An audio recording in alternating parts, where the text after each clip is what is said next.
Bom, galerinha, tudo bem? Vamos lá. Gravando esse vídeo aqui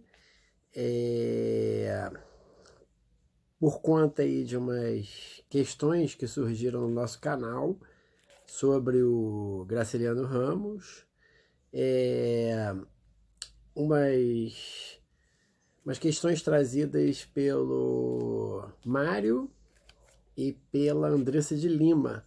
Eles pediram para que, se eu pudesse, fizesse um vídeo trazendo temas que estão na obra, né, Vidas Secas, que possam surgir como questão, proposição do vestibular da UERJ 2020. Aí pensei durante o dia, né, fiz as minhas anotações aqui no bloquinho, né, e trouxe alguns temas para que a gente possa discutir. A ideia é que esse vídeo seja rápido, né? Tenha no máximo 10 minutinhos, para também não ficar uma coisa muito exaustiva. Então eu trouxe alguns temas, se eu não me engano, são 10 temas mais ou menos, e vamos tentar discuti-los. Se não der para discutir todos nesse vídeo aqui, a gente faz um outro, né, para também não ficar uma coisa muito longa, né? Bom, os temas que eu coloquei aqui nas minhas anotações foram: o primeiro, o êxodo rural; segundo, a concentração fundiária; terceiro, a precarização do trabalho; quarto, abuso de autoridade; quinto, linguagem e comunicação; sexto, educação das crianças, dos filhos do nosso casal ali, da Sinha Vitória e do Fabiano, e ciclo exploratório.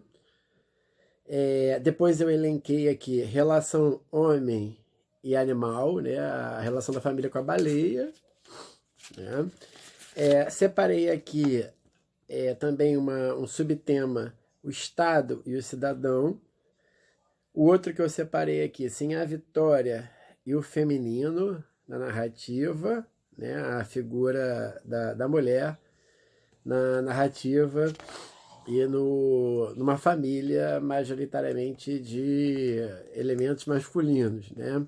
Então são esses os temas que separei para a gente discutir.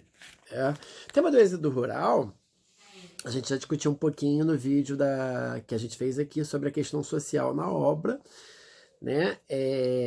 Esse tema está diretamente ligado à questão dos retirantes, que vai aparecer em Vidas Secas, né? Essa família é uma família de retirante que vive se retirando de fazenda em fazenda por questões da seca. Então eles não têm uma vida, eles têm uma vida muito mais nômade do que sedentária nesse sentido, né?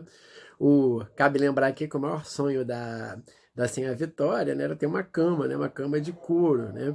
E a cama aí que significa o conforto, né?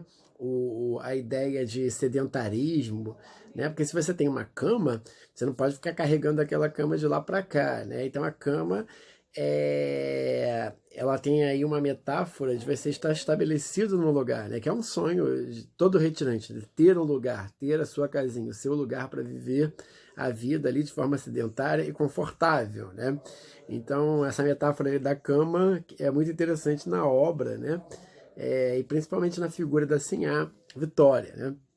Então a questão do êxodo rural é importante também. Pode ter alguma ligação, professor André, entre o campo, né, o interior e as cidades grandes? Sim, né? Se a gente parar para pensar aqui que São Paulo foi construída em muitos sentidos, né, com suor, né, trabalhador nordestino, né? O Rio de Janeiro também, né, tem a questão da migração, né, dentro do Brasil, né, proporcionada por esse fenômeno geográfico, histórico do êxodo rural, e, sobretudo, do processo de urbanização do Brasil a partir dos anos 50. Então, são subtemas que têm tudo a ver com a obra. O outro tema que eu trouxe aqui, ó, já são quase 5 minutos de vídeo, né? É o tema da concentração fundiária, né? Que a gente já discutiu bem no vídeo da questão social, né? O Brasil é um país que historicamente, né, tem uma concentração fundiária.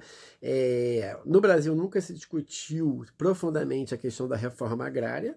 E todos os governos que se propuseram a discutir essa questão, né, ou caíram ou sofreram golpes, né? Vide aí o João Goulart lá em 1964, né? O Jango sofre um golpe e propõe na sua reforma de base a reforma agrária. Né? Então a questão da reforma agrária do Brasil, um país dominado por uma elite fundiária, é uma questão que tem a ver aí com essa temática da concentração fundiária. Bom, a precarização do trabalho a gente também já falou. Nós falamos ali do trabalho de sertanejo, né, que é um trabalho precário, é um trabalho que normalmente não envolve ali estudo, né, é um trabalho alienante, é um trabalho que coisifica e aliena o trabalhador, né, e faz dele dependente do meio ambiente, né, e das condições ambientais. Tá? A gente também já discutiu essa questão bastante. Né? A questão do abuso de autoridade que foi trazida pelos nossos amigos aqui, né, comentaristas do nosso canal aqui, que está ligada ao policial amarelo, né? O policial amarelo ali, que é o vilão ali do nosso Fabiano, né? E o Fabiano ele vai preso, a gente não sabe exatamente por quê, né? E essa questão do abuso da autoridade é uma questão que está em debate, está em cena no Brasil atual, né? No Brasil da Lava Jato, no Brasil dos juízes doutores. É uma questão que está ligado à nossa ideia de sociedade, uma sociedade de doutores, já bastante criticada pela literatura, se a gente parar para pensar aqui, pelo próprio Lima Barreto, né, no Homem que Sabia Javanês, a questão do doutor, né, de ter um título e da polícia ser uma subautoridade, mas que, enfim, de várias classes sociais que subjugam, né, a população mais pobre em nome de uma autoridade. E se você for parar para pensar, muitas vezes o próprio policial ele é tão povo quanto o próprio povo submetido a esses autoritarismos e a esse bacharelismo, esses doutores todos que nós temos aí no Brasil, né? Esse tema é muito recorrente na literatura nacional, na literatura brasileira. Correto? Bom, um outro tema, talvez não dê para a gente seguir em todos, né? Senão o vídeo vai ficar muito longo, é a questão da educação das crianças. Né? A gente percebe, né, o menino mais novo, que ele tem o sonho de ser igual ao Fabiano, né? Ele ali no capítulo sobre o menino mais novo, ele vai querer seguir o pai, né? Ser um vaqueiro, né? Dominar uma égua, né? Ele vai acabar não tendo muito êxito, né?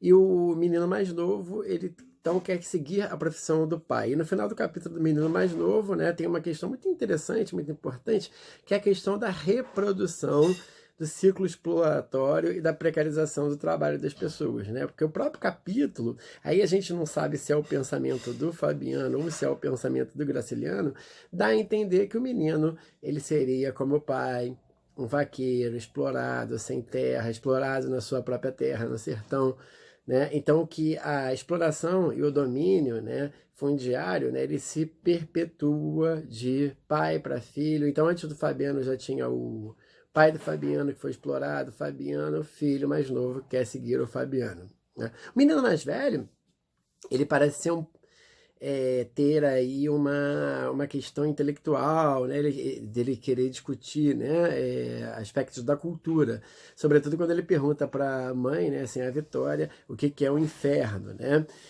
Então, mas ao mesmo tempo ele como pai também tem uma dificuldade da comunicação e da linguagem, né? E o Fabiano, isso é muito interessante, eu comentei até isso em turma, né? O Fabiano, ele pensa na educação do filho, né?